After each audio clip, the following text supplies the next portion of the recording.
No, that was somebody else she's It was talking about. somebody else. It wasn't your husband. I was about to say, I didn't realize we were having a romantic reunion here. No, Oh, it my, happens all the time too. no, no.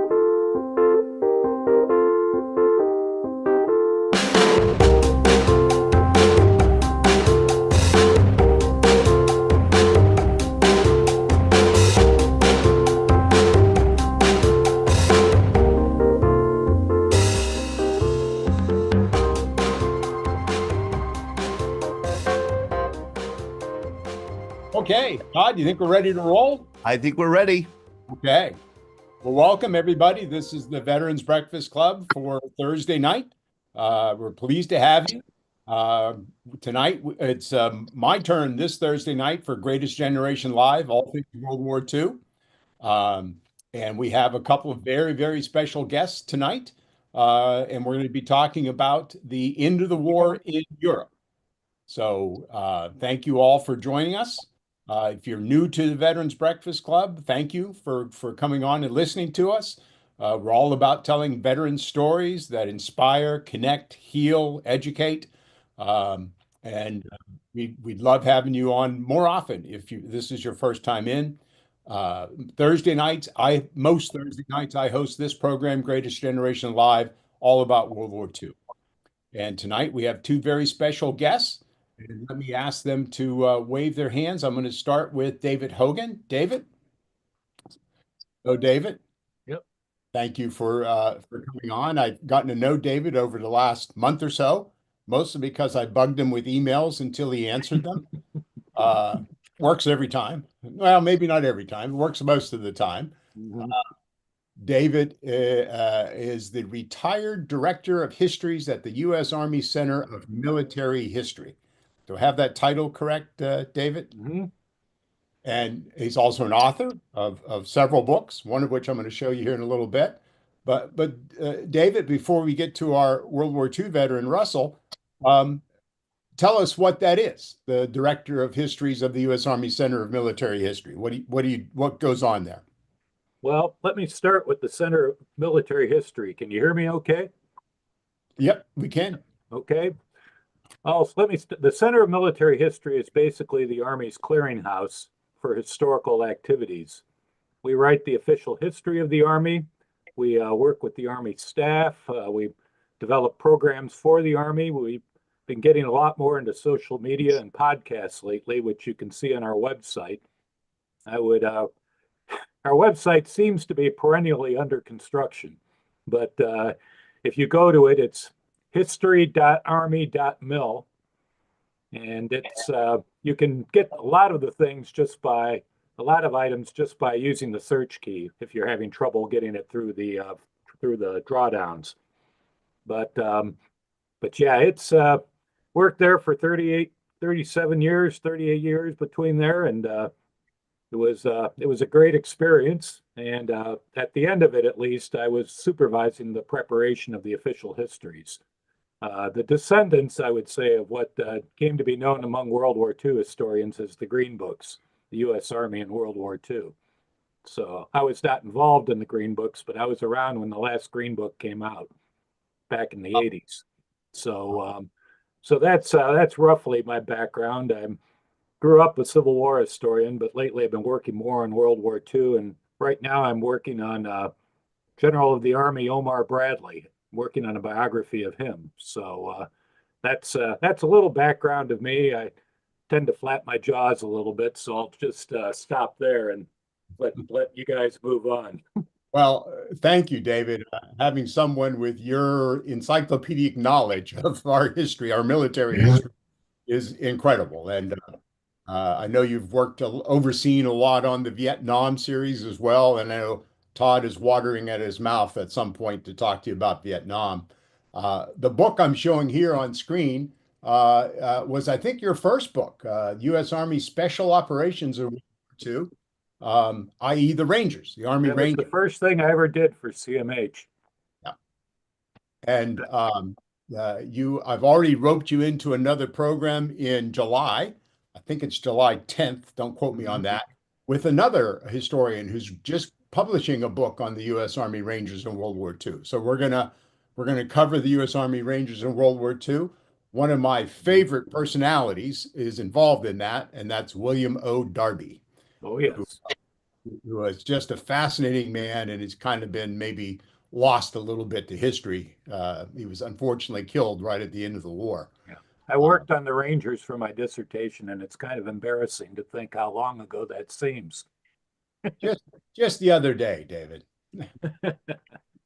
And then our other very special guest is Russell Freeberg. Russell, please wave your hand and say hello to the audience. Hello, Russell. Is he unmuted, Todd? Yeah, okay.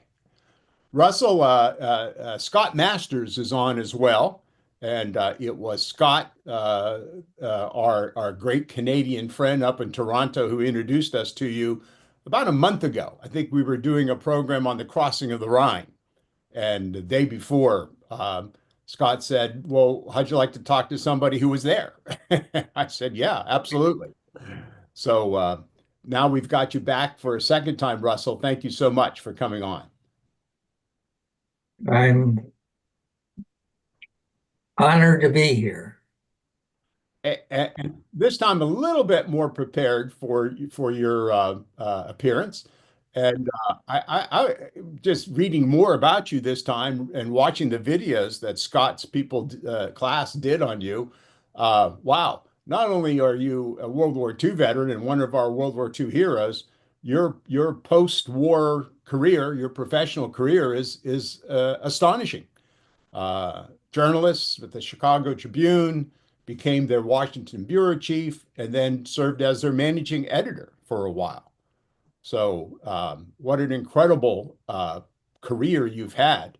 I imagine you watch the journalism business today with quite a close eye. Well, it's certainly different. Yeah, certainly When different. when I started in 1950, television was just beginning. So I rode that horse all the way through as television became more and more the go-to for news than newspapers. And now it's changed dramatically again with the internet. So you've seen it all. I have seen it all. Almost back to the original Gutenberg press. You also are the author of several books, and I've featured one of them here, Oil and War: How the Deadly Struggle for Fuel in World War II Meant Victory or Defeat. Um, we don't have time maybe to go into depth about this book. I'd like to get it and read it myself. What led you to write this book with apparently one of your colleagues, Robert Gorowski? Well, it was Bob Gorowski's idea originally to do the book. He was real, uh, really interested in World War II, and he had already done a day-by-day history of World War II. He had picked one incident every day and put it into a book. So he had left NBC and gone to work for Union Oil, and so that he was right there, and became really more and more interested in oil in World War II, and that led to the writing of the book. So I hate to put you on the spot, Russell, but what's the conclusion of the book? World War II was all about the oil? No, but oil played a very important part in victory or defeat. Yeah. Germany and Japan both knew they could not win a long war, and because of their dependence on oil and their very short supplies in their native lands. Yeah. So, yeah, oil did play an important part in World War II. Yeah. Yeah, we maybe I'm not sure all the audience would know this, but the United States was the largest oil producer in the world back then, largest oil exporter, and we um, uh, provided oil to Japan right up until 40, maybe 1940 or 41. And when we cut it Yeah. off, that maybe was the, genesis of their thinking about attacking us. Well, we take the position in the book that Japan attacked Pearl Harbor to protect their shipping lane from Japan down to the East Indies, where was their big oil supply, and they hoped to knock out the U.S. Navy in the Pacific, Yeah. uh, but they failed to do that. Well, not for the long term anyway. They gave us a short term blow, but Yeah, short term, but after the Battle of Midway, uh, Japan probably was really doomed. yeah, yeah. Well, Well, listen, we'd like to have you back on again in the future. We've become July and August. We're going to be focusing on the end of the war in Japan. So let's get into a bit more of your service during World War II. Here you are as a very young man. How old were you when were you drafted or did you volunteer for the army? I was in my first freshman year in college, and the Army had a Army enlisted reserve corps, Hmm. and if you enlisted, you stayed in school until you were called. And so I enlisted in February of 42, but they didn't call me until June of 43. Uh, so I got in a lot more schooling. And you went directly into infantry training. Is that right? Well, no. Well, I was inducted in Camp Grant, Illinois, and we went to North Camp Hood in Texas for 3 months of basic training.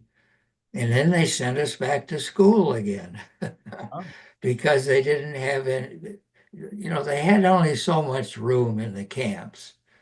Uh, so they wanted to control the men who were available.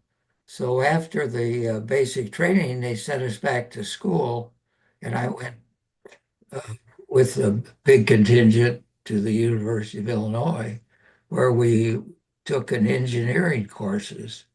But it was just a holding action until they cleared out the camps for D-Day and were sending troops to England. Uh, when did you get assigned to the 8th Armored Division? This is the 8th Armored Division patch I found online. Well, if I understand it, the Eighth Armored, they cleaned out the Eighth Armored uh, and sent them to other divisions for the D-Day invasion, and they were now they were uh, filling the Eighth Armored up again, and so in March of 44, uh, I left the University of Illinois with a big contingent and went to Camp Polk, Louisiana to join the 8th Armored. And I was assigned to Company C of the 49th Armored Infantry Battalion. Yeah. We had, each squad had a half track, uh, which was a godsend. Well, there you can see one in the background uh, somewhere in central Germany. Uh, And it was just like a kind of a home away from home. You could put a lot of things in a half track and on a half track. Uh, Did you know what a half track was before you joined the 8th Armored Division? I don't know if I did or not. I mean, this would be a incredibly new and modern transportation vehicle for the Army at this time. This would be the equivalent of a rocket ship in terms of technology back then. Yeah, they had a driver, an assistant driver, Right. and then the tank that our squad had a turret Yeah. where a man could stand, and then the rest of the squad, they had two benches in the back, and the rest of the squad sat in those. But one thing about the half track, the engine, the hood was really hot, and this area was hot. So during the winter in Europe, whenever we stopped for any length of time, uh, the the men in the back would scramble out and get on the hood to warm up. Uh, and you could also cook sea rations with the heat from the engine.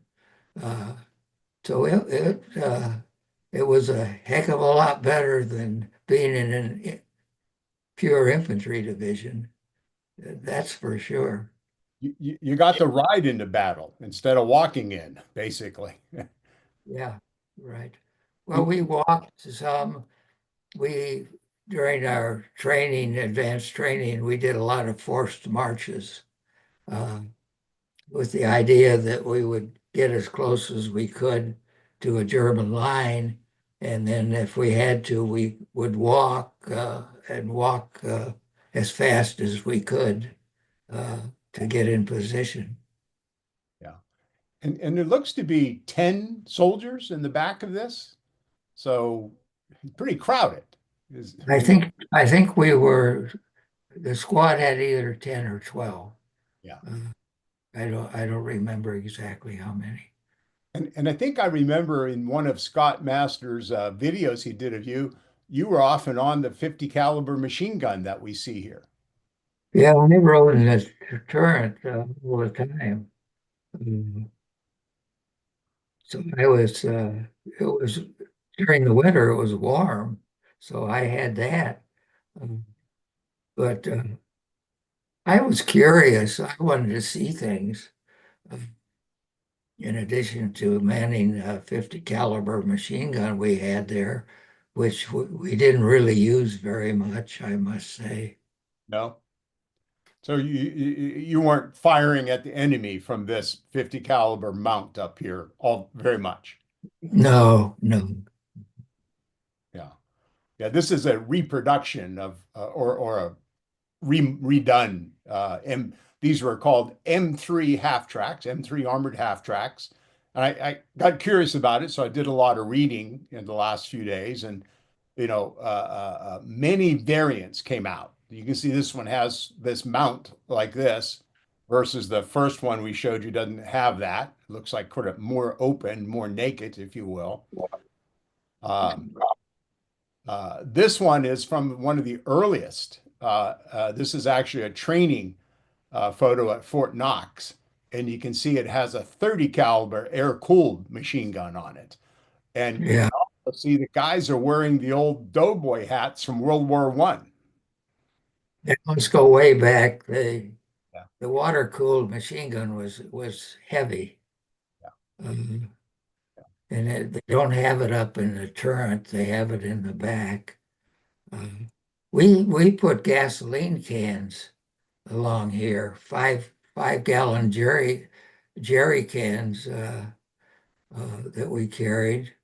That looks like food to me, Yeah. but I'm not sure. Yeah, yeah. I mean, just like the tankers made those Sherman tanks, they're sort of home away from home.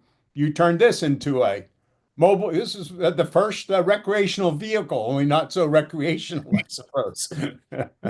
We could pick up things. We picked up a typewriter and somewhere along the way. So we had a typewriter. They wanted to type letters if they had time. And uh, we also picked up German radios. Uh, but the Germans, their their grid system, electrical grid system, you didn't know whether it was direct current or alternating current. So we learned very quickly we had to have two radios, one for direct current and one for alternating current. If Wow. we ever had time to listen to the German radio. Yeah, yeah. So I think probably Brad Washbaugh is on the program. Todd, could you unmute him for a second? Because Brad is a U.S. Marine, Colonel Brad Washbaugh. Hello. Brad, and Yeah, I was wondering, that half track looks awful vulnerable to overhead fire or shrapnel or anything from a side or above. And I was wondering how often it broke down.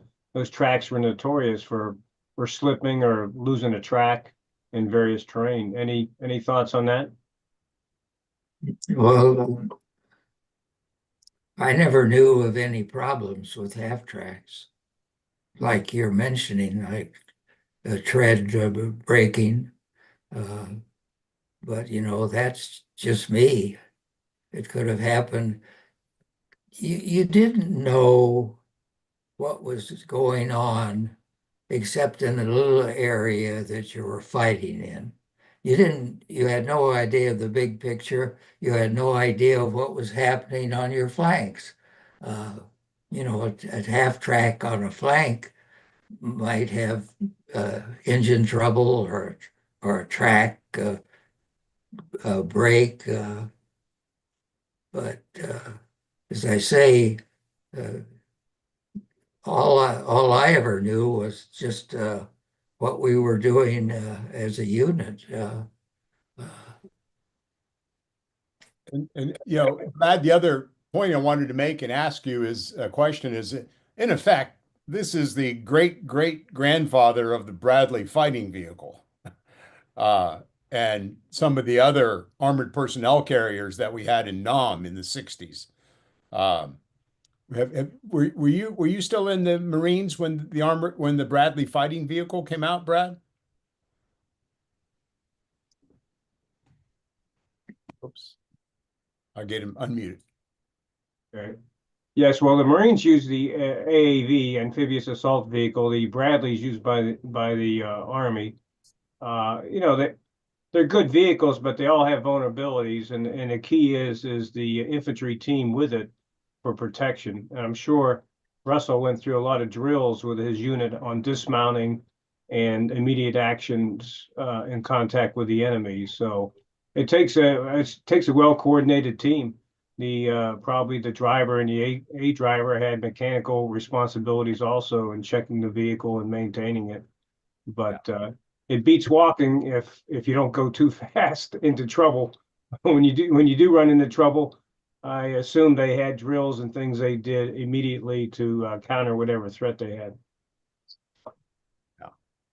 Hey, Glenn, I'm going to break in and just let you know we have another World War II veteran. I believe he's the first time he's been on our program. Manny Dickner is joining us here. And I only know because Scott Masters told me. And Scott Masters is a World War II veteran nerd who knows every World War II veteran who's around. Manny, thank you for joining us. It's a pleasure. Oh, I see. Very interesting to hear the stories of everybody. Well, it'll be interesting to hear your story. I hope that we'll have you on again. You were a B-24 navigator in the Pacific? Yes, 50 missions? yes, approximately that, yes. Well, we'd love to have you on again. I would love to give you my contact information so that you could get hold of me and I could get hold of you so we could schedule and have you back on.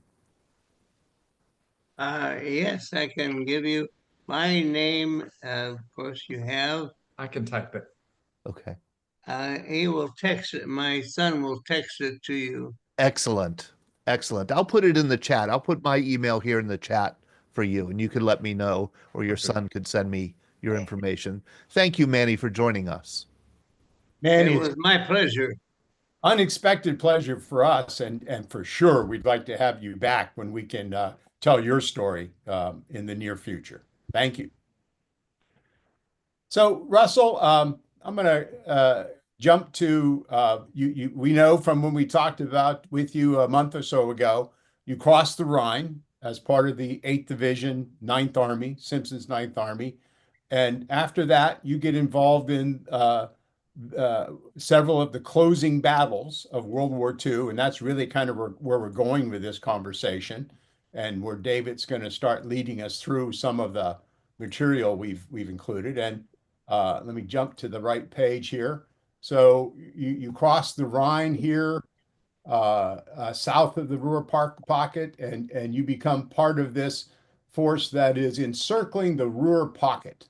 Let me first, David, as our historian for tonight, what was important about the Ruhr pocket? Why did we want to take that? Oh, I think we got to unmute David, Todd.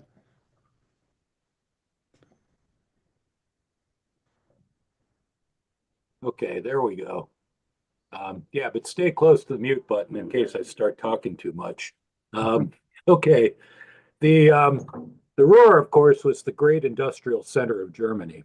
You hear about the Krupp works, all the arms, munitions, steel.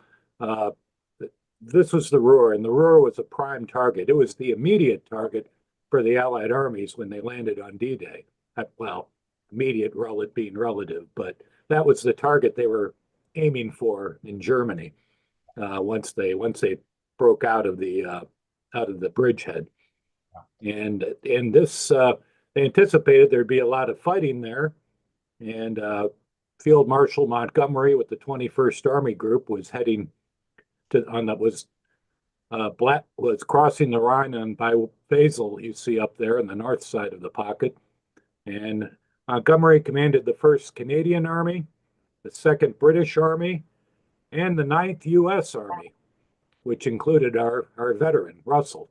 Russell was part of the 8th Armored Division, which was part of the 19th Corps, I believe, in the 9th Army. And they blasted across the Rhine on March 24th, as you see there, and they took the southern side, while to the south, the 1st Army under fellow General Courtney Hodges, who I've gotten very familiar with over the years, cut off the Ruhr from the south. And those two flanks that you see there, the 21st Army Group of Montgomery and 9th Army to the north, and Omar Bradley's 12th Army Group with the 1st and 3rd Armies to the south, met at a little town called Paderborn, which I don't see it on the map, but it's, yeah, let's see. A bigger map, which a little hard to follow, maybe all of. Okay, well, Paderborn is on this map, and it's kind of hard if you can remember where we were on the previous one. It's it's just to the left of Simpson's name there. So Paderborn is right there. That's where the 1st Army came up from the south, from the Gießen, the Gießen area, and met the 9th Army at Paderborn.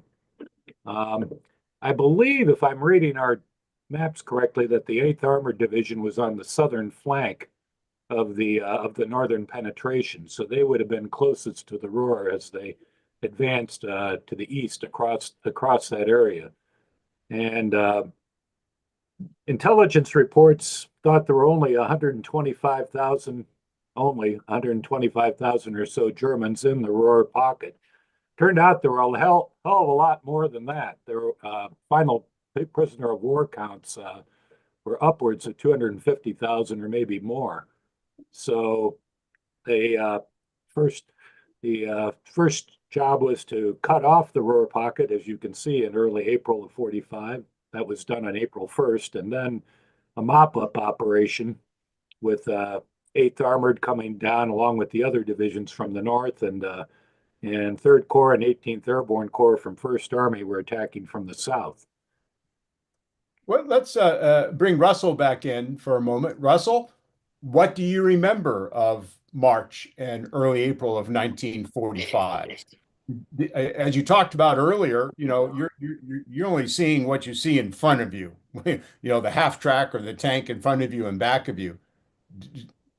What Well, was it like in this? Did you know you were enveloping the Ruhr pocket? Did you know that was like the oh grand? yeah, we knew that was our target, was to take part in encirclement of the Ruhr. That was definitely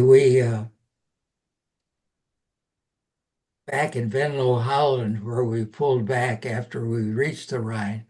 They had a big sandbox that showed us the area and the terrain and how hilly it was or how flat it was. They made uh, quite a preparation for encirclement of the Ruhr uh, pocket. And the night before we crossed, all the roads on the west bank of the Rhine River were just choked with vehicles. Yeah. And they had a couple of strafings up front. We were back about a half a mile, I think, on one of the roads. But we crossed about mid-morning of the Rhine. We crossed about mid-morning into a field south of Wessel, Germany, and took off from there. And We crossed on a pontoon bridge in mid-morning. and as the month wore on and we captured the Ruhr pocket, were there pitched battles that you participated in, or were these smaller actions of just a few German troops, making a stand? What was that like? Can you remember? Well, we kept targeting towns as we moved east and taking this town and that town as we advanced.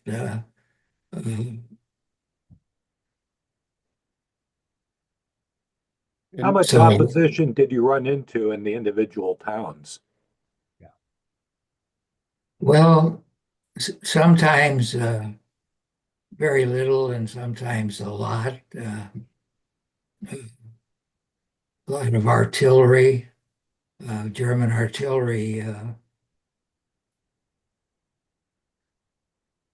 and like Newhouse was a town that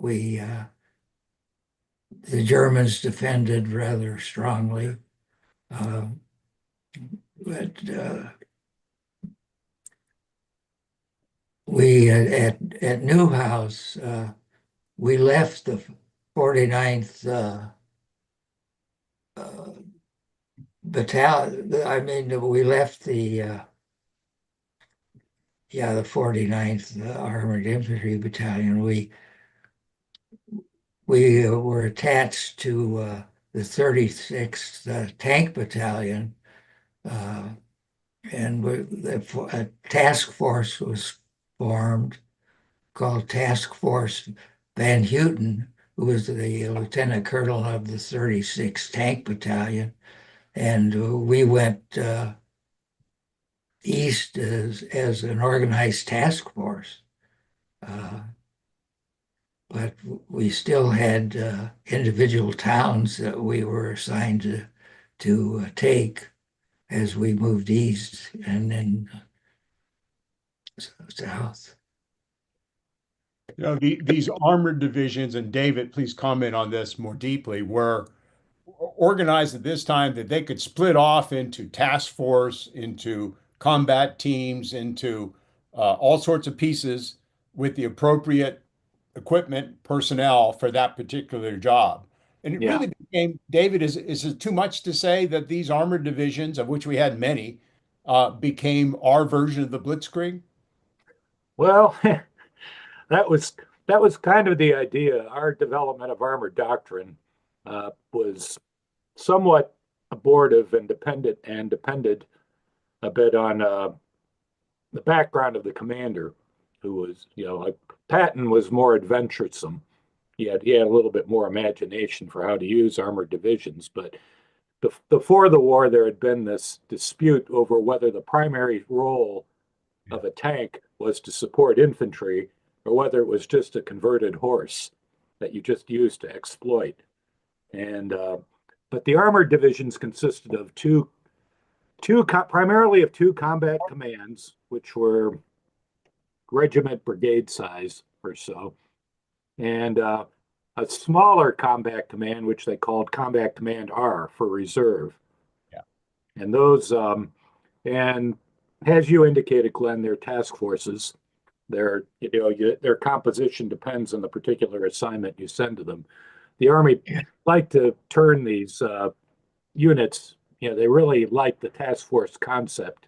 The basic components were pretty standard. One tank battalion might be like another tank battalion, but the way you mix them together in fighting teams, often called regimental combat teams, was how they, and in this case, Combat Command A, Combat Command B, was how they operated. Yeah, we were in Combat Command B of the 8th Armored Division. I have one more question of Russell, and then I'd like to let the audience ask any questions they have of Russell. Russell, as you were going through this battle of the Ruhr Pocket, what sort of U.S. Army Air Forces were involved? The tactical Air Forces. Did you see them overhead? Were they called in to take out some of these towns? I don't recall any Air Force in the encirclement of the Ruhr. The only Air Force that I remember was in Blankenburg, Germany, way east, and we waited all day long for the Air Force to finally come and bomb the town. And it was after dark that we went in, but the town was ablaze on that.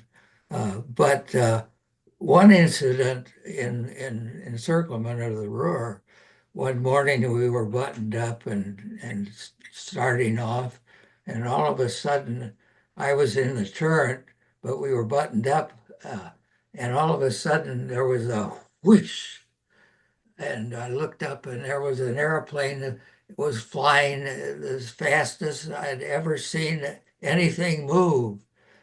And Ralph Dreisbeck, the driver, said, "What the hell was that?"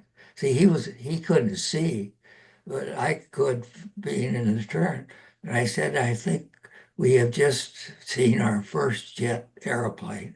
Yep. And that's what it was. And he came in low and he circled, and everyone was just spellbound. And he came in low again, and he was so low we could see him in the cockpit. And he was on reconnaissance.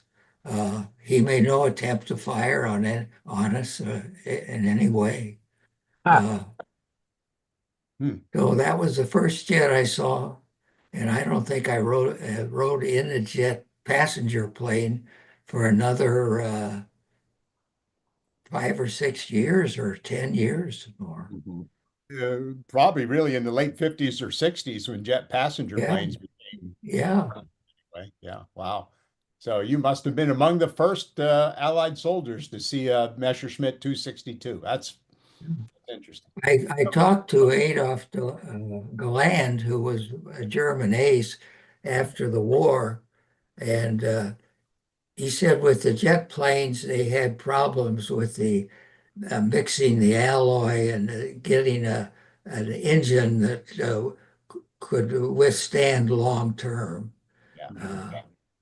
And I think Hitler also was more interested in rockets than he was, because they the Germans, I read that they had developed a jet plane as early as 1935. Todd, can we any questions in the chat of Russell or David that we should address at this point, or anybody want to raise their hand and ask a question? I see one hand up. Susan, let me unmute you. Or ask you to unmute. There you go. You should see something, Susan. There you go. Okay. I just want to say, Russell, that you're an inspiration to me, that I cannot believe how completely together you are, that you have all of your faculties. You're 102, somebody told me. God bless you. You are an amazing, amazing man. And I'm sending you a virtual hug and a kiss on each cheek. I accept that. And I don't know if you're single or not, but I have a 100-year-old World War II female veteran who is amazing that I could hook you up with. You see, She's Todd, BBC dating service is where we're moving. Yeah, she's 100 and she was in World War II, and she is outrageous. And I'm going to turn Todd on to her because she is a story in herself. You know what she said to me? We were both interviewed on TV together about World War II. And this is what she said to me. She's 100. She said, Susan, never take shit from a man. That's what she said to me. Her name is May Britt. And I'm going to hook you guys up because you need to at least talk. She is so cool. And I need to let you know about her, Todd. For sure, Susan. May Britt. Don't take shit from a man. I loved it. Glenn, in addition to the Ruhr pocket, another thing that another operation that my company was involved in and I was involved in was going into the Harz Mountains, where there were rumors of the SS establishing redoubts, and we were in Hasselfeld, Germany, which was a resort region, and we stayed in these luxury hotels. But every day, either by half track or walking, we went systematically through the Harz Mountains to see if there were werewolves, as they were tagged. And the only ones I remember seeing were a few soldiers, and they told us that their commanders had told them to go home, and they were walking back to their homes. And So happy you brought that up, Russell. It took us about 10 days to scout every mile or two of the Harz Mountains. So this is a map that David and I found and showed to David. It's actually out of Life magazine in April 1945, towards the end of the war, obviously. And it shows this area down here centered in the south of Germany and Austria that the German propagandists were calling the National Redoubt. Redoubt, is that right, David? And what was the concern here, David? And what role did that play in Allied thinking? Well, our tendency today, we think of World War II in Europe ended May 8th, 1945, just like the Civil War ended on April 9th, 1865. And that works fine if you're looking back on things, but if it's April 1945, you're not so sure the Germans are going to give up completely. And the Allied command was very, very concerned about werewolf movements, guerrilla warfare, last stands by the Germans. Now, the National Redoubt in particular gained a lot of notoriety. And actually, if I can do a little plugging for another one of our products, Thomas Bogart. Thomas Bogart wrote this book, Covert Legions, U.S. Army Intelligence in Germany. And he has a whole section on the National Redoubt. And the National Redoubt was a hoax that the the SS and the German security services put over on American intelligence. They were able to put enough stories out on the media, like Life magazine, like this map that Glenn shows us, to create this notion that there might be something there down in southern Germany and Austria. And that played a factor in Eisenhower's decision not to go to Berlin, but instead to go south and make sure mop up resistance in the southern part of the country. Right. So when you're talking about the werewolves, that was something that Himmler, the SS, tried to come up with, spur guerrilla movement across Germany. It never really amounted to much. There were maybe 5,000 members of the werewolf, and a pretty high percentage of those were just Hitler Youth kids who they gave grenades to. And a lot of times the American intelligence would just capture these kids and say, "Go home to your mother," and leave it at that. Where they did get more serious, they cracked down hard on some of these werewolf elements, but the werewolf in the end didn't really amount to anything like what Allied command thought it might.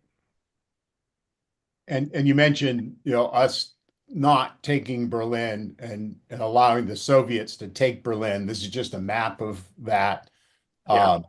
And here you see the point where the Soviet and American forces meet at Torgau, if I have that pronunciation right. Mhm. We covered a little bit of this in our Crossing of the Rhine episode a month or so ago. But David, was Eisenhower right in not trying to take Berlin? What were the elements of his decision? What were the factors involved in him deciding not to do that? From the wisdom of 80 years, I can say he was correct. But of course, and that controversy, well, this is something we can open up to the community here. How much people still wonder about the Battle of Berlin. In the post-Cold War era, I got the sense that issue kind of faded in terms of intensity, but certainly during the 50s and 60s, Berlin was a touch point. And I find Eisenhower's decision very, very convincing. He did not want to see tens or even hundreds of thousands of American soldiers die in trying to take Berlin. He felt that was fine if the Soviets wanted to do that. He also the zonal agreements had already been reached, and Berlin was well inside the Soviet zone. So why have all this bloodshed and all this effort to take territory that you're going to have to give back anyway, unless you want to start the Cold War in April of 1945. And there's a lot of ex post facto reasoning that's gone into the Berlin controversy over the years.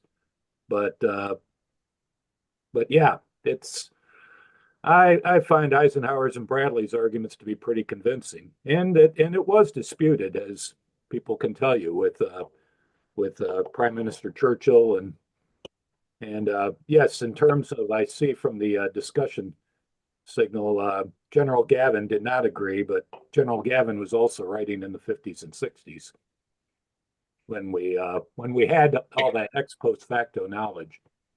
And he was just, I mean, as much as I admire General Gavin, he was a divisional commander. He, just like Right. Russell can only see what was in front of his half track, a division commander can only see what's in front of his, 10-mile front, not privy to the big picture. I'm going to unmute Colin, because I know Colin and I have talked about this, and I think in the last program you talked about what Matthew Ridgway had to say about this, who someone I highly respect and was, one of the most interesting generals of the war and post-World War II. Yeah, Matt Ridgway, when I interviewed him in 1984, I was with him and President Reagan actually, and General Johannes Steinhoff at the time. But Ridgway had said that, in his opinion, it would have been very foolish to try to push to Berlin. It would not have been advantageous for us, given the unknown factors, like Dave Hogan just said. I mean, they didn't know how much truth there was in the holdouts in the South. So to push like that, leave your flank exposed, would have been pretty silly, considering you still had 4 or 5 solid divisions in Austria. So that would not have been a very wise move in Ridgway's viewpoint. Now, Gavin felt that if we had pushed for like 4 solid days with Patton and dropped the 82nd and the 101st on top of the Tier Garden, that we could have taken Berlin. He was like, "Yeah, we could have taken that sucker and kept the Russians out." But then again, I kind of looked at him over a glass of brandy and I said, "General, do you really think that's true?" He goes, "Well, that's a good thought." So he had his ideas. You Everybody want had that their kind ideas. of enthusiasm in paratroopers. Well, I was one, so I can understand that. But yeah, the generals all had their opinions. Curtis LeMay, of course, he was probably the best interview I ever did, because he said, hell, if they'd given me the bomb, I'd have just bombed it and we'd have taken it when the radiation, wore off. But that was each general had their perspective. Well, two points to make too. We made this when we were talking about the Yalta Conference early in the year. Let's not forget, in April of 1945, we're on Okinawa fighting, a battle to the death on Okinawa after having fought one in Iwo Jima. And the thought was we were still going to invade Japan. And we not only did we not want to start a Cold War, we wanted the Soviets to help us in the Pacific. We didn't know the atomic bomb was going to be, successful. And the other thing about the atomic bomb to remember, if you go back and read the histories, originally the thought was we would drop it in Europe. That was the original Yeah, it intent. was more in reaction to Hitler than it was in reaction to the Japanese. Exactly. But just that the way the war unfolded in the last 12 months, there wasn't a need to use it. I mean, you want to play counterfactual history. Think about what if that atomic bomb had been ready 6 months earlier? You know, uh, we could write a book on that. Somebody could. Okay, let's unless there's any questions of David or Russell, let me jump a little bit further here, or actually maybe go back a little bit. Oh, I'm sorry, I gotta share my screen again.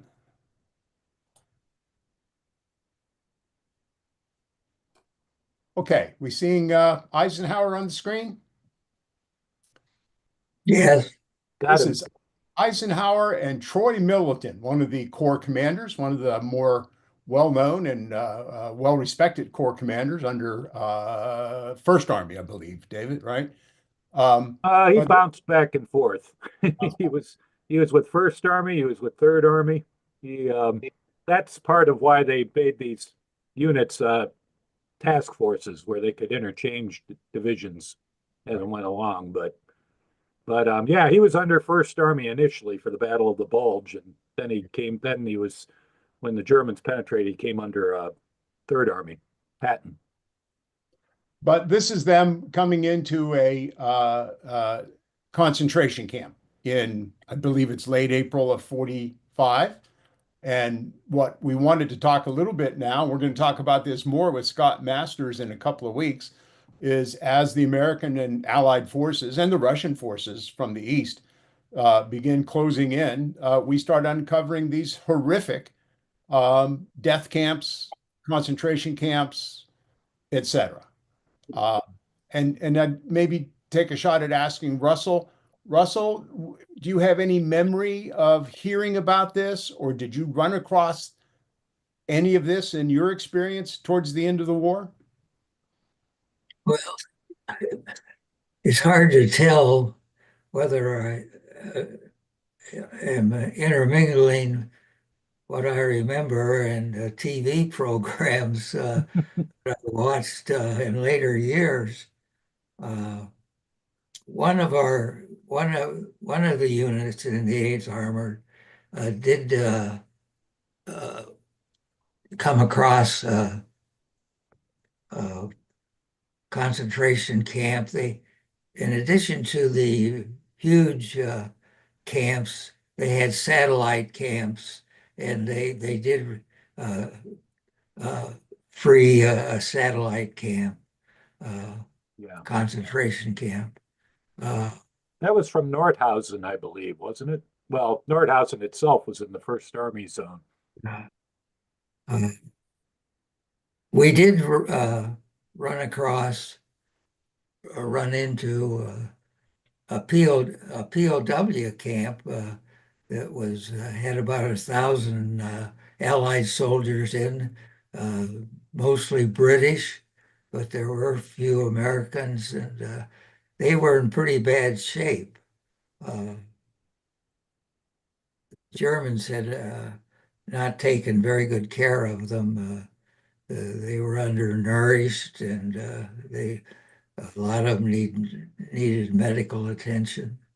Uh, but I don't know what happened to them. We just uh, freed the camp and kept going. Uh, so I suppose another unit came along, or medics came in and cleaned up the camp and attended the POWs that were there. Russell, as these concentration camps became, the knowledge of them came about, can you recall any reaction among you and your fellow soldiers at that time? I mean, was there a feeling of disgust? Was there even an understanding of what these camps were? It was horrible to learn about them. And after the war was over, when we were back in the Third Army in Czechoslovakia, they began having tours of Dachau, I think. I wanted to go, but never had a chance. But maybe a half a dozen men from our battalion did get to go and tour the camp, and came back and told us how horrible it was. Glenn, if I Yes. could just make a quick this photo of Eisenhower, look at that expression on his face. Oh, yeah. And you look at other pictures of Eisenhower. There's a picture I saw of Eisenhower listening to a German guard describe the camp and when they were interrogating him. And his face was as black and hard as stone. Patton apparently vomited when he saw these camps. And it just, at that point, Eisenhower is reputed to have said, well, if the American soldier no longer knows what he's fighting for, at least he should know what he's fighting against. Yeah. And it was something I wanted to get into with Russell a little bit in terms of the attitudes toward the Germans. This has been a subject of great fascination, the attitudes of American soldiers toward the Germans over the course of the war. And in this context, perhaps how looking at the camps could change some views. At one point in the spring, Eisenhower said, God, how I hate the Germans. This is a guy with German ancestry. Russell, I think what we're asking is, what was your and your fellow soldiers' attitudes towards the Germans as you moved into actual country of Germany, and also these horrible concentration camps being uncovered? Well, they were the enemy, and we were fighting them. But the farther east we went, the more of the Germans surrendered, and so we were constantly running into Germans coming toward us, surrendering, and there were so many of them and we were mounted then. There were so many of them, we didn't try to do anything with them, but tell them to keep going back, and the non-combatants behind the fighting divisions took care of them and processed them and put them in camps.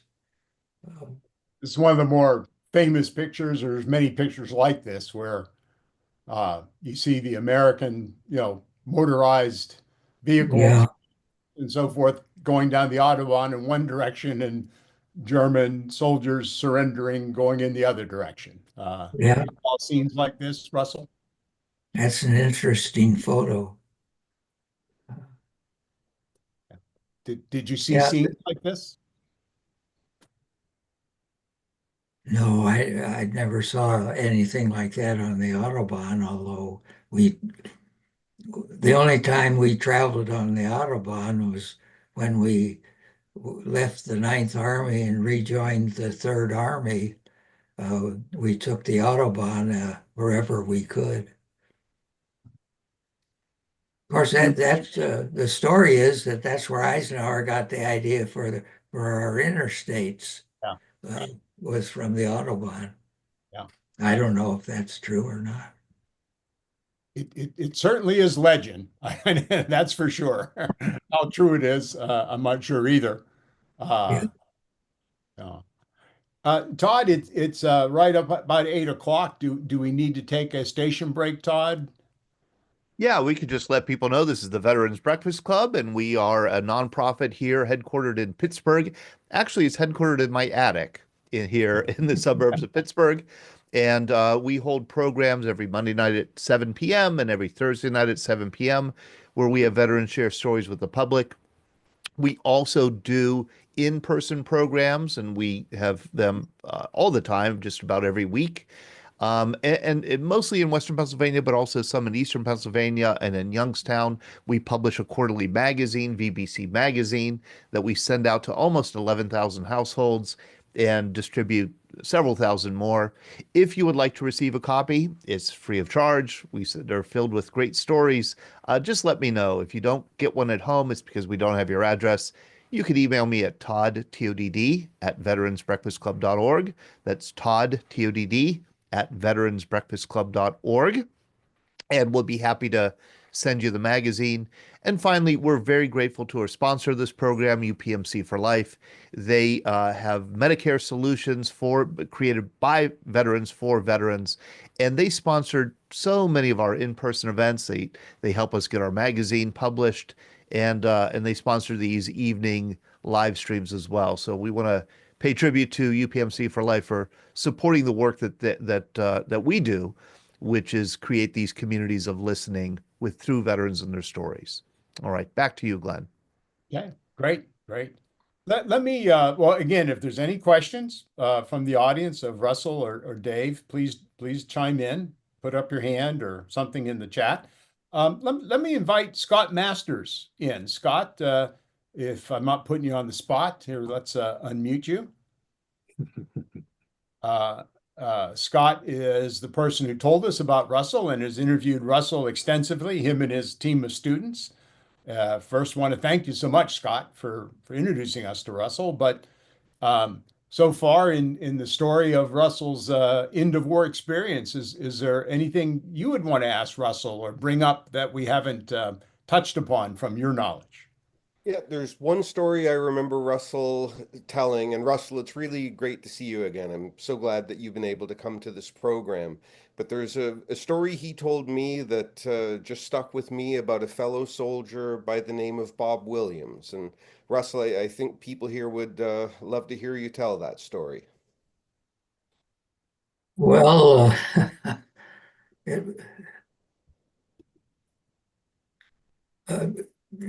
this was after we had taken Newhouse, and I was moving between squads, and I came upon and was approaching a squad in a house on the outskirts of Newhouse, and I saw a soldier lying in the field and screaming, help, asking for help. And when I got to the house, I said, who is that out in the field? And someone said that, well, we think it's Bob Williams.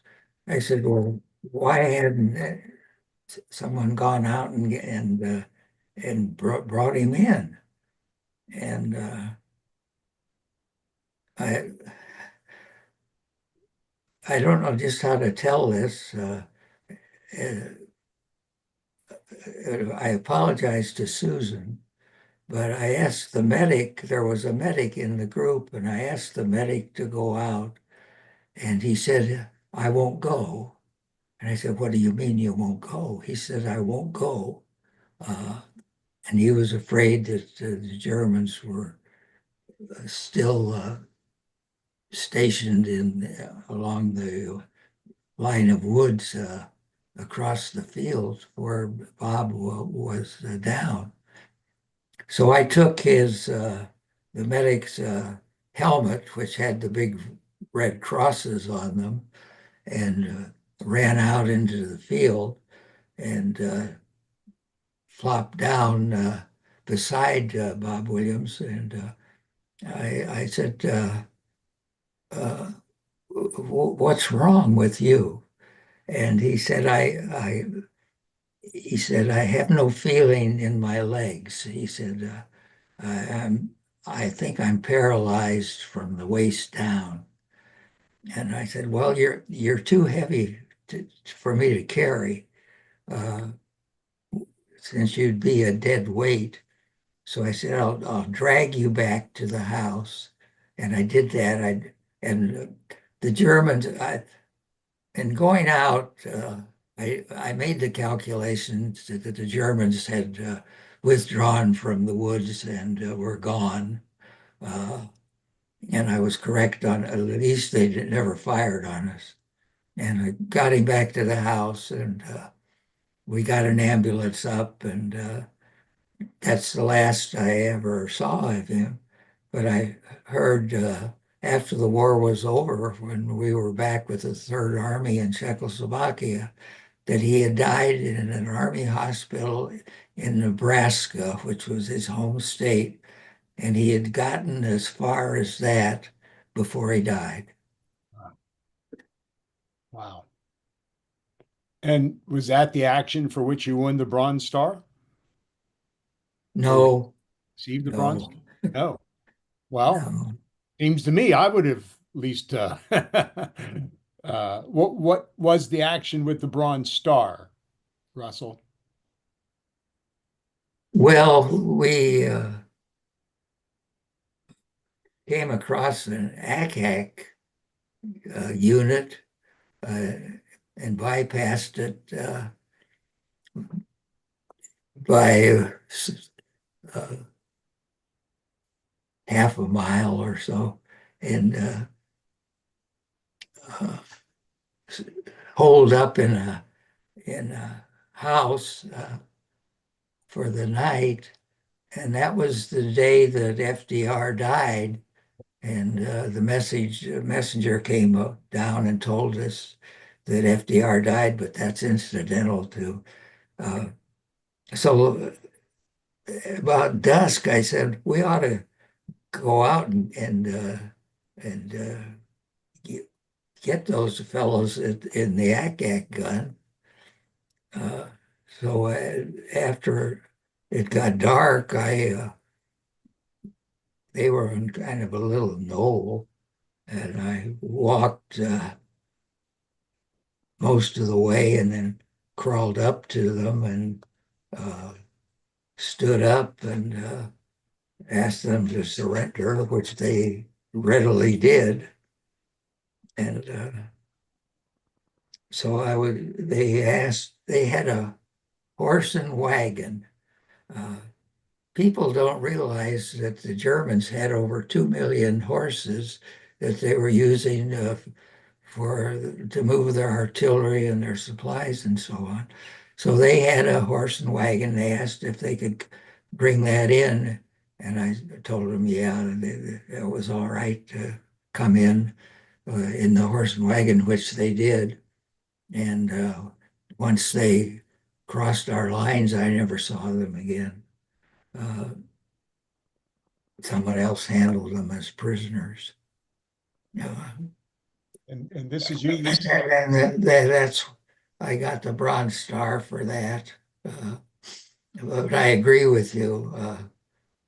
If I was going to get a decoration, it should have been for going out and getting Bob Williams instead of the ACAC gun. I suppose this gun was one of the outskirts of Berlin, way back, one of the first ACAC lines that the bombers crossed when they were bombing Berlin. That was my guess why they were there. It seemed like such a strange place for an ACAC gun. So, Bob, I love this photograph of you receiving your decoration. Let me ask you a couple of probably dumb questions. I see the 8th Armored Division patch. I see your sergeant stripes. What I know other people will know this on the program, but I'm not 100% sure. What level sergeant were you at this time? Is that Staff sergeant, okay? And staff sergeant, staff sergeant, squad leader, squad or leader. rank of staff sergeant. And what are these other ribbons on your uniform? Well, there's the combat infantryman's badge, and there's a ribbon with 3 battle stars: the Battle of the Bulge, the Rhineland, and Central Germany.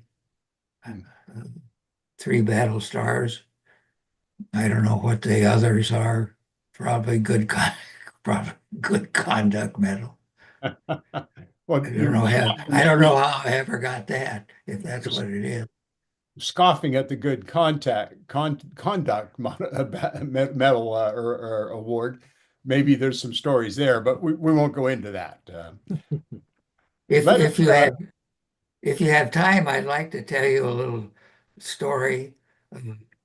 In one of the towns that we came into and captured, just as we entered a few blocks into the town, the Germans let go with an artillery barrage of about 20 minutes, and we all scurried into the homes.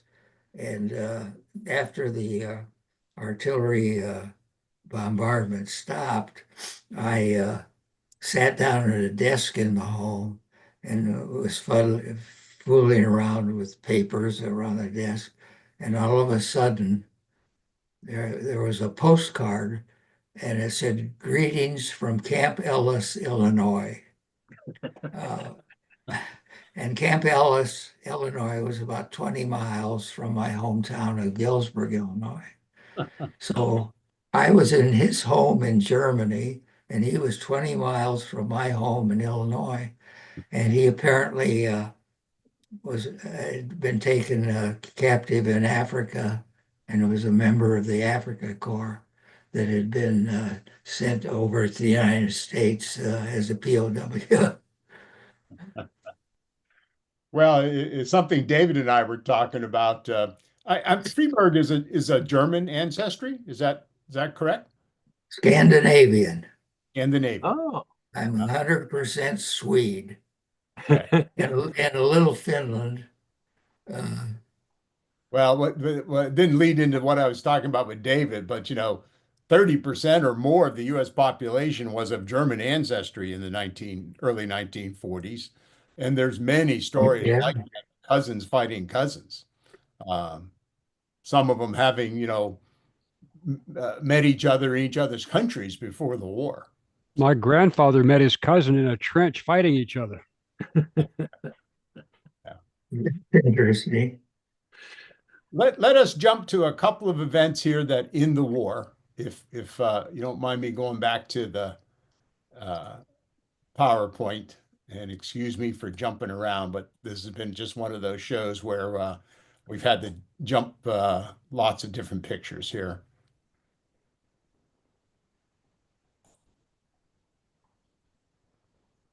Okay. Two significant deaths occur at the end of April. This is a rather grisly picture of April 29th in Milan, Italy, with the death of Mussolini by Italian partisans. David, any comments on this, or this is just a mess? Maybe all we can say is Mussolini got what he deserved? Well, Mussolini, of course, had been removed from power in Rome in the summer of July 1943, and imprisoned. But the Germans conducted a raid and brought him back to northern Italy, where he had established a puppet state, basically reporting to Hitler. And he was while he was in this with head of that puppet state, and everything was falling apart as Allied forces drove into the Po Valley of northern Italy, that a partisan unit caught Mussolini and his mistress and executed them. And then they took the remains, and I can't say who all the people are hanging there, but Mussolini and his mistress were two of them. Yeah. And from this photo, it's kind of hard to discern who's who. But There's even more gruesome pictures closer up than this. I just chose not to use them. yes, that was probably wise, especially at the dinner hour. Yeah. Yeah. And then the very next day, this is one of the last pictures, maybe the last picture of Hitler coming out of his bunker. We think a day or two before he commits suicide, David. Yes. Committed suicide on April 30th. And there's the headline in Stars and Stripes. One of the best movies I've seen on World War II is Downfall. Yeah. Yeah, that the end of it gets a little hard. I don't like what Goebbels and his wife did to their kids. That's an image that's very hard to recall. But yeah, it's most part that's pretty factual, even though it's become kind of a social cult thing to use that Hitler's ranting for all kinds of memes. Yeah. On the this is when Hitler hears that Tavares Jackson is going to replace Brett Favre as quarterback of the Minnesota Vikings. All kinds of people took that and translated it in their own way. But seriously, this Downfall is a very good account from what I can see. Downfall was very good. I interviewed the last 7 people in the bunker when Hitler shot himself, and all of them, their stories corroborated pretty much 100% with a few various changes here and there. But Downfall was really epically accurate. Yeah. Warning: don't watch it with your kids. If you have young kids, don't watch it with kids. It's rather gruesome. Please don't. Yeah, it's gruesome, but compelling nevertheless. Yeah. So Russell, have to ask you, when did you find out Hitler had committed suicide, had died, and what was the reaction among you and your fellow soldiers? I don't recall when we heard it or any talk about it. It's just one of the dead spots in my memory. I think at this point in the campaign, there really wasn't as much going on. Ninth Army had driven to the Elbe, and that was by mid-April or so, maybe late April, but at least a week before Hitler's suicide. And then, of course, we had stopped and we weren't going to go on to Berlin. So the emphasis was more to the south on Third Army and Seventh Army, rolling down into, oh, there you go, Berchtesgaden in southern Germany and Austria. Yeah. And of course, at the very end of Czechoslovakia. And we're going to be there, Todd and me, and about 20 some of our members come, about September 7th or so, Todd? So please join us if you haven't signed up. And this picture, of course, is of the 101st Airborne folks relaxing. Yeah. Drinking. You can see the bottles, right? Yes. Famous Band of Brothers scene where they uncover the stash of booze and take advantage of it. Imagine that, soldiers drinking and after conquering a post, after conquering Berchtesgaden. Russell, did you partake in any end of war celebrations? Not that I recall. Uh, uh, I know that there was a lot of beer drinking, and You're in Germany.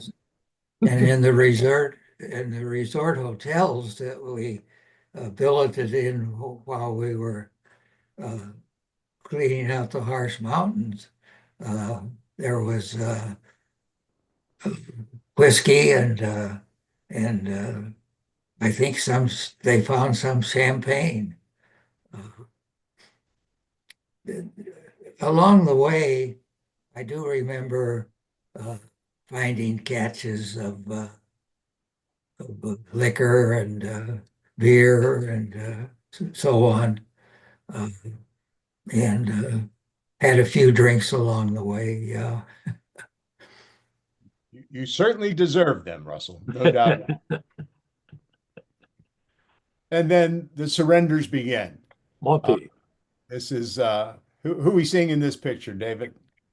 Well, the German admiral, gosh, the name escapes me now, but Lüneburg, I think, something like that, who surrenders the northern Germany forces to Field Marshal Montgomery, who is at the center of the picture. Of course, I'm spending a lot of time with Monty these days in connection with my Bradley research. Montgomery, Patton, and Bradley tend to, well, especially Montgomery, Patton, and Eisenhower tend to get a lot of play for World War II historians. There was one question that I really did kind of want to ask Russell. What impression did soldiers have of their commanders? And by that, I mean high-level commanders, like Eisenhower, like Patton, like, in your case, Simpson. Or did they even think about them? Yeah, I'm not even sure. I'll let you answer that, and then I may elaborate on that, but I don't want to put words in your mouth. Well, I think there was great respect for the top commanders, uh, Eisenhower especially. Patton had his followers. I thought Patton had the right idea. Go hard and fast and charge as much as you can. Uh, uh, don't let them dig in. The Germans were very good at setting up defenses. And so you had to try to get them before they were able to set up a line of defense. Yeah. I was this is one of the things I would love to pin down in my own research on Bradley. Bradley, of course, has the reputation as the GI general, the guy who palled around with the troops, who's just like one of them, which Ernie Pyle did so much to create. I'm not so sure how much the average GI really thought much of Bradley, to be honest with you. On the other hand, with Patton was such a personality. And it's so well publicized, the slapping incidents and everything, that it seems like common soldiers, tended to have either a very good or very negative image of Patton. And Eisenhower was kind of the guy who sits the old man, kind of figuratively, kind of presiding over it all. And so generally, I think I get the impression, I can say, that common soldiers don't think much above the captain or the lieutenant colonel commanding the battalion. But I thought you might have some things about that.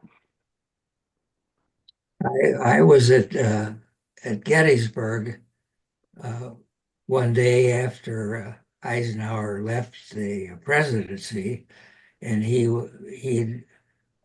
called journalists up there. He was issuing a statement on the relinquishing the Panama Canal Zone. So we were it was in the Gettysburg College gymnasium, and the dozen or so that were up there, we were sitting up in the bleachers. And when Eisenhower came in, he said, "Oh, come on down, Phil. Let's come down around me." So we went down around him, and after he read the statement and that was over, he started talking about the war.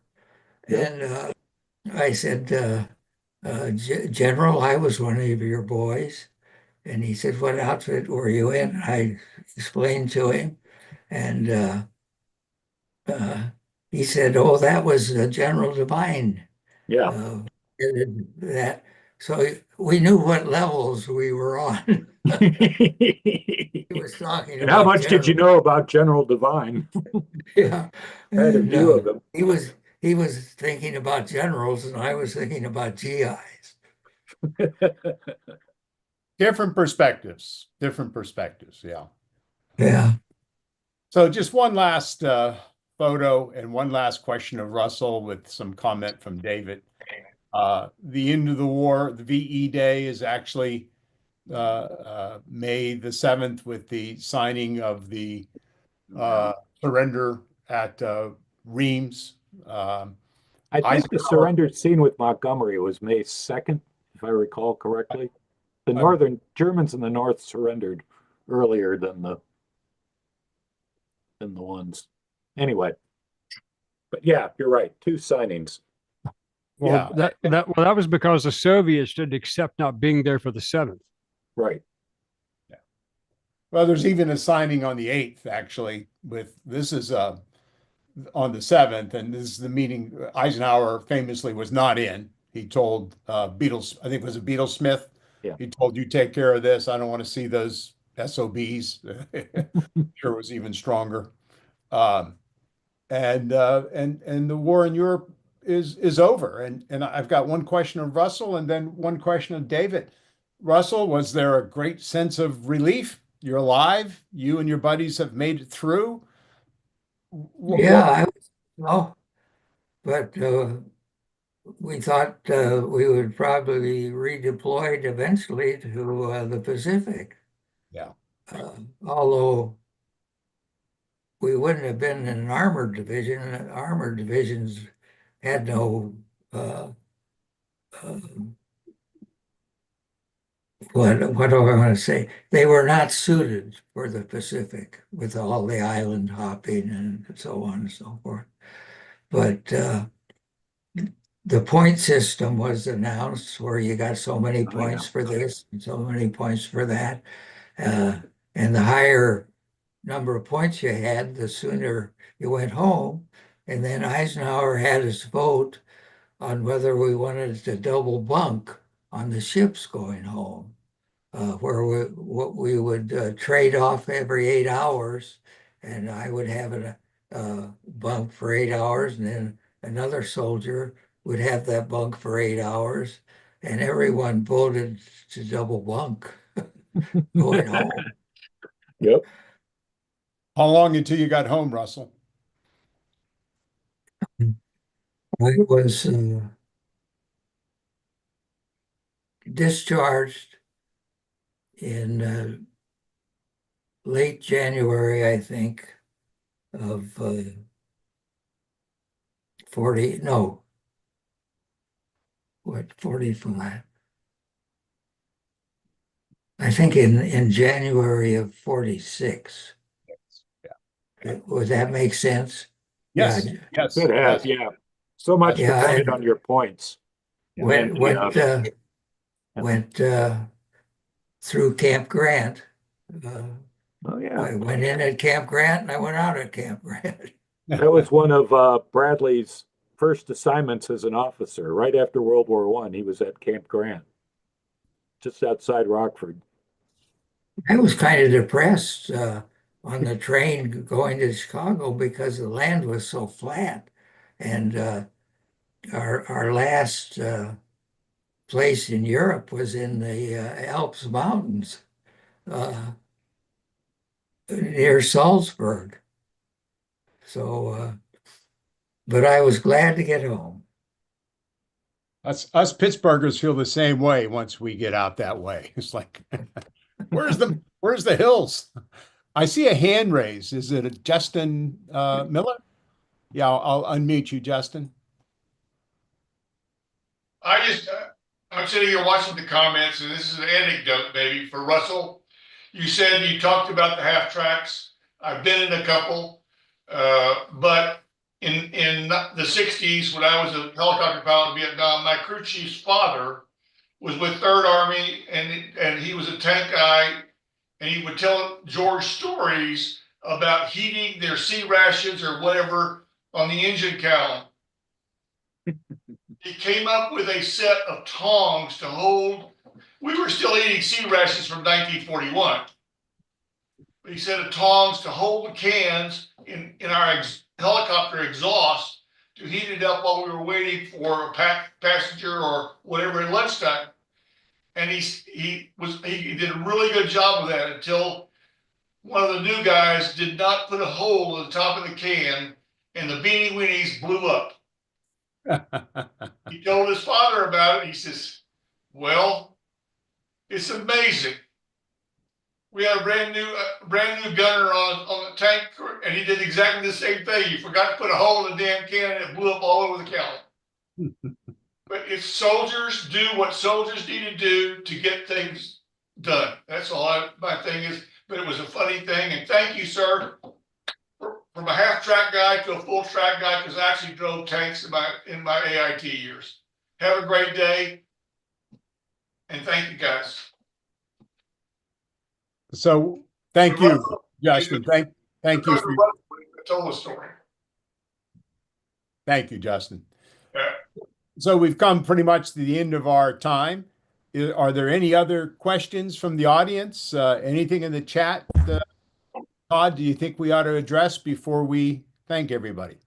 Does anybody have any other questions? Or, Susan and Rick Weber. Susan, why don't you go first and we'll go to Rick. Thank you. Thank you. I just wanted to share something that's so outrageous. Okay. So I'm in aviation, and I've been in business aviation for many years. And I had a trip on a private jet to Germany. And I said to my two pilots, we were in Munich, and I said, you're not going to believe, this is so outrageous. I can't make this up. I'm going to start writing my book. But I said to my pilots, I really need to go to Dachau. I was raised with the Holocaust. I've never been to a concentration camp. I really need to go to Dachau. They said, okay, we'll meet in the restaurant in the morning. So we take off in the morning, and they said, Susan, you know what? We don't really want to go into the concentration camp. We're going to drop you off and tell us how much time you need, and we will come back and get you. I said, okay. So walking all through the concentration camp. First of all, it was a very gloomy, weird day, okay? And it was autumn, and I had on a sweatshirt and whatever. And when we approached the guard at the parking lot, I knew he was an ex-Nazi. I mean, I just knew he had worked at Dachau in some capacity. I was flipped out. Our eyes met, and I thought, you're a Nazi. Okay. He's that old. Oh, I just couldn't. I mean, he was much older than me. Anyway, so I'm walking all through the camp, and when I got to the ovens, I flipped out. And in Judaism, we put rocks on the tombstones of people who died, and there was linkage. And I thought, screw you. You know, I'm crawling over this, and I crawled over the linkage, and I put rocks and said our prayer, the Kaddish prayer for Jews that have died. And I was so flipped out, and I thought, I got to get out of here. I can't wait. So I went back to the green grass, one little patch of green grass area of Dachau, and I'm laying there, and I'm hysterical, crying. I had my sweatshirt under my neck, and I'm crying, praying to God, Slobodan Milosevic, this was in the late 90s, praying to God to please stop ethnic cleansing. And I was flipping out. And all of a sudden, I felt a shadow over my head. And I look up, and there is Dan Aykroyd. Dan Aykroyd is standing over me. And I went, oh my God. And he goes, are you okay? And he put his arm down and he went to pull me up. And I went, oh my God, I was asking God for a sign, but I was having help. I was hoping for Pacino or De Niro. And he started laughing, and then he said, are you okay? I said, no, I'm not okay. I'm so upset. And I said, why are you here? He said, I'm here on the Blues Brothers tour for the second movie. And I saw this little girl crying and sobbing. And I stopped the tour bus and I said, I really need to stop and talk to this young lady. And he said, all of my friends are Jews and I just needed to stop and talk to you. Are you okay?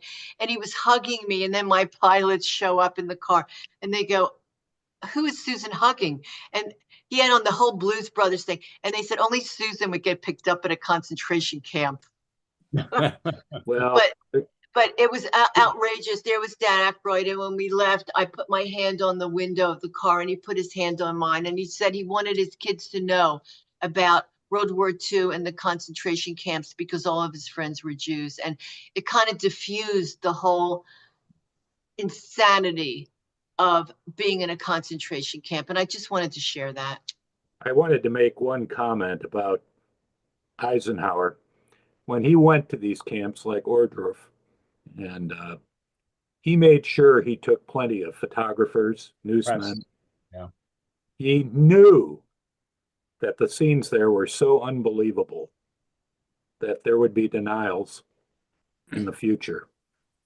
And he told these people, he said, you better take your pictures. I interviewed Strom Thurmond, at one point about the First Army headquarters, but he was clearly affected. He was a civil affairs officer who went into one of these camps, and he was clearly affected by that.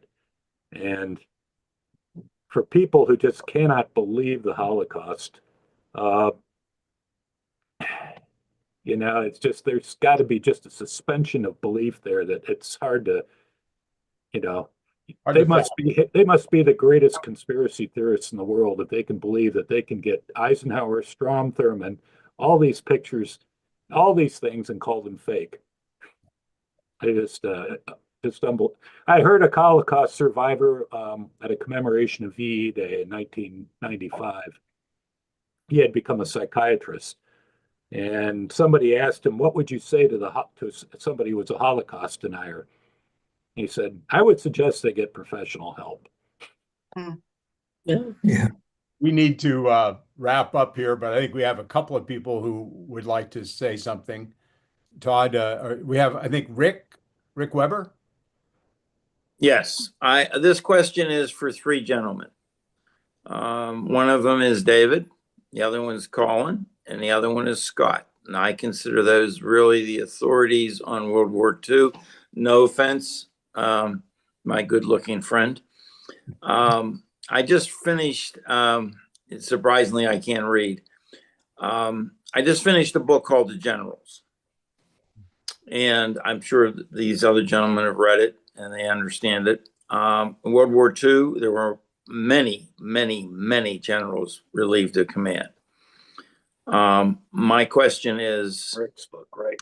If you have to rank one general in World War II. Okay. I have my favorite. Both sides or? No, well, we're just going to go with Americans. I'm not that smart, David. I'm a lowly lieutenant. But I have my choice. I've read his book. I've read 3 books about him. He's also from our state, but we'll let that go. But I would ask your question of all the generals that, we're talking, we know some of the heavyweights, but that was an interesting book. It had a good slant, kind of chewed up Vietnam, but as far as World War II, this is the era we're talking about. So I'm going to let you 3 gentlemen just throw them out who you think was. Let me just run this for you. So just one name, David, one name.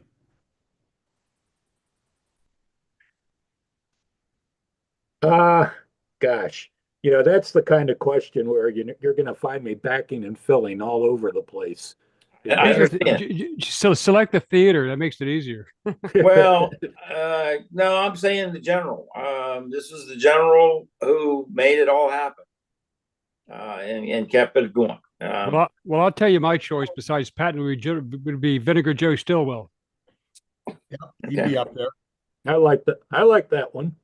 Some of it depends, Rick, on the level that you're talking about. Right. Well, Division yeah, I guess I should say field commanders. Eisenhower is clearly the name everybody would think of, but he was, the one man in charge. So I'm going to keep in mind as a field commander, and that's General Truscott. Okay. Well, I mean, I'm not even talking field generals. I'm talking about the overall man. Okay, but that's I don't think you could find a better general than General Marshall. Yeah. Because he actually, if you go back to World War I, he wrote all the battle plans for Pershing. Yeah. I'm just saying, and they told me he was the brightest general going. I'm just curious. When you talk to people from that generation, and certainly Omar Bradley was one of them, Marshall was a genius. Yeah. They loved, he was really, he was really up there in terms of the regard in which he was held.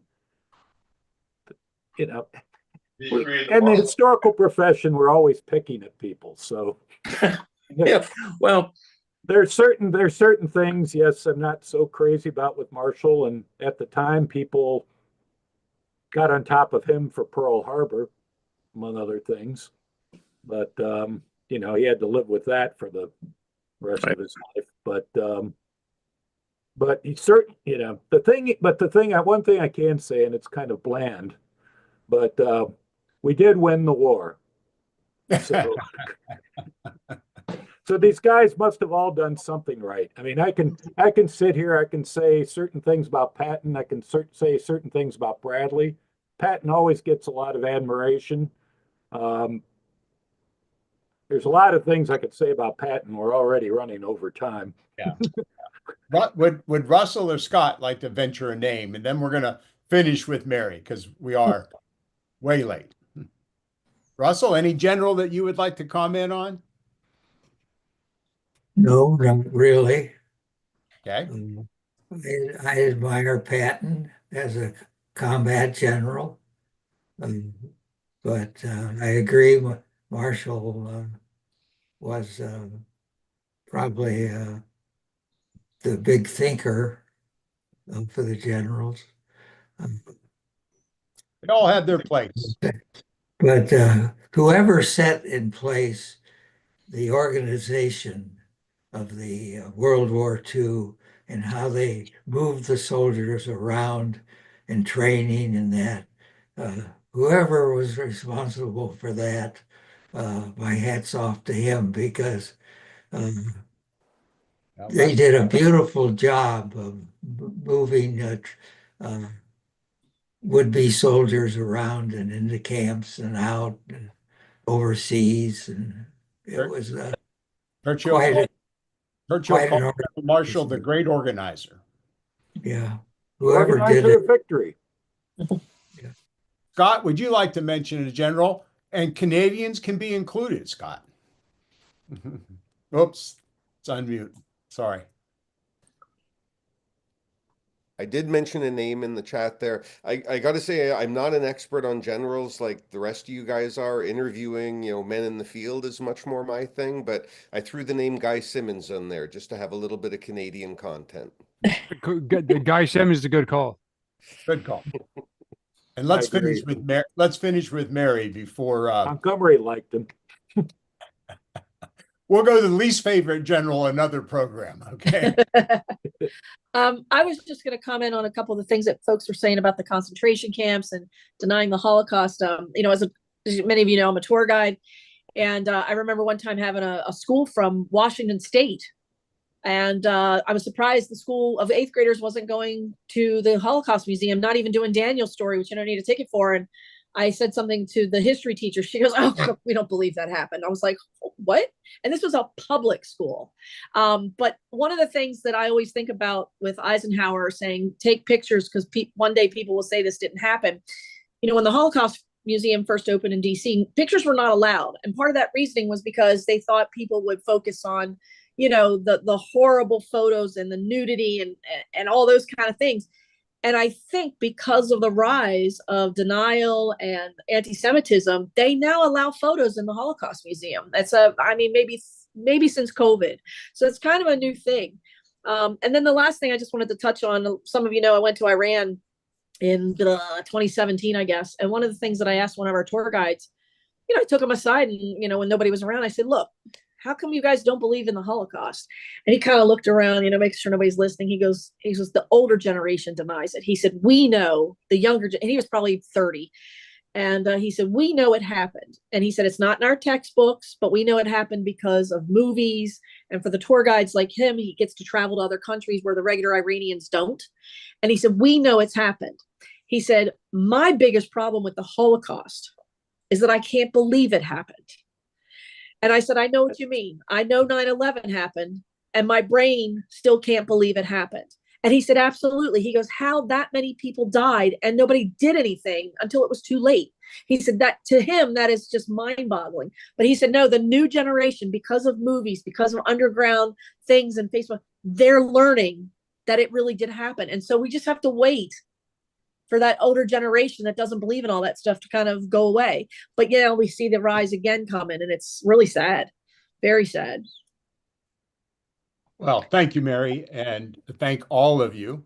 May 15th, next week, May 7th, we have Scott Masters with several veterans on about the end of the war and their experience at the end of the war. And then on May 15th, with Scott again leading the way, Scott Masters, our great Canadian friend, we're going to have several Holocaust survivors on with veterans who participated, at least some of them, in the liberation of the camps. So we'll be focusing more on that in May. Thank you so very much, everybody. David, a special thank you to you for your knowledge and agreeing to give us your time. Susan, thank you for being on. And Russell, you're one of our heroes. 102 years old. You're remarkable. I've never heard anybody over 100 admit that their memory might not be correct. So just that act alone is fantastic. Anybody who hails from Frankfort, Michigan is great in my book. Thank you, Russell. You're a treasure, and we wish you the best.